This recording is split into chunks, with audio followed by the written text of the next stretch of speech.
దమ్ము ఎక్కడుంటే దారి అక్కడే అని ఓ మాట ఉంది కదా. ఇప్పుడు మన ఇండియా సేమ్ టు సేమ్ అదే చేసి చూపించింది. ఏకంగా సముద్రం కింద రోడ్డు గట్టి వరల్డ్ మొత్తం షాక్ అయ్యేలా చేసింది. ఇకపై ఢిల్లీ నుంచి దుబాయ్ వెళ్లాలంటే ఫ్లైట్ గీట్ అక్కర్లేదు, హాయిగా మన వందే భారత్ ట్రైన్ ఎక్కేయచ్చు. వినడానికి ఏదో క్రేజీగా అనిపిస్తుంది కదూ, కానీ ఇదే ఇప్పుడు ఇండియా కొత్త ఐడెంటిటీ. అసాధ్యం అనుకున్నదే ఇండియా నెక్స్ట్ టార్గెట్. ఇదేదో ఫేక్ న్యూస్ కాదు.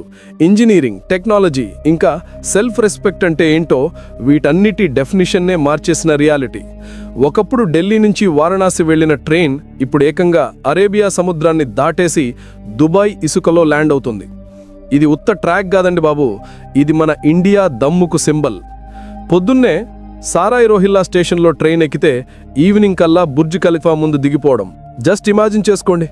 వీసా లైన్ల గోల లేదు, ఎయిర్పోర్ట్ రద్దీ లేదు. గాలి స్పీడ్తో సముద్రం కింద దూసుకుపోయే మన ఇండియన్ ట్రైన్ మాత్రమే. కూర్చుని తింటే కొండలైనా కరుగుతాయంటారు, కానీ ఇక్కడ ఇండియా కష్టపడి కట్టి కలలను నిజం చేసింది. ఆ దమ్మున్న వాళ్లకే దీని వాల్యూ తెలుస్తుంది. ఢిల్లీ నుంచి స్టార్ట్ అయ్యే ఈ Vande Bharat first high speed కారిడార్లో వెళ్తుంది. ఇది ఢిల్లీ నుంచి గుజరాత్లోని కచ్ వరకు వెళ్ళి ఆ తర్వాత అసలు సిసలు మ్యాటర్ స్టార్ట్ అవుతుంది. దీన్నే ఇప్పుడు వరల్డ్ 8వ వండర్ అని పిలుస్తున్నారు. అరేబియా సముద్రం కింద ఏకంగా 110 కిలోమీటర్ల టన్నెల్. ఇది పీక్స్ అంతే. ప్రెషర్, లోతు, రిస్క్ అన్నీ హై లెవెల్లో ఉన్నాయి. కానీ ఇండియా ఆగేదేలే అని ఫిక్స్ అయిపోయింది.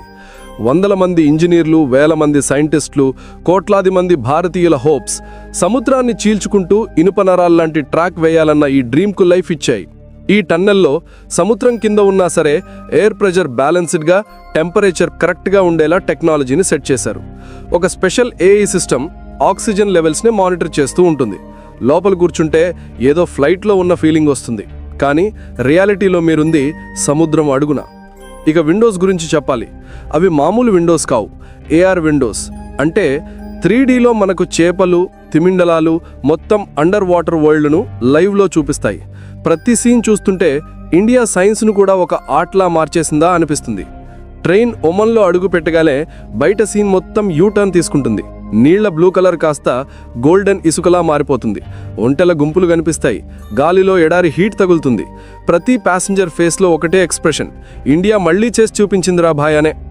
ఈ ట్రైన్ స్పీడ్ మాత్రమే కాదు, చాలా స్మార్ట్ కూడా. ఇది హైడ్రోజన్ ఫ్యూయల్ సెల్ ఇంజన్తో నడుస్తుంది. గంటకు 620 కిలోమీటర్ల స్పీడ్తో దూసుకుపోగలదు. కానీ ఒక్క చుక్క పొల్యూషన్ కూడా రిలీజ్ చేయదు.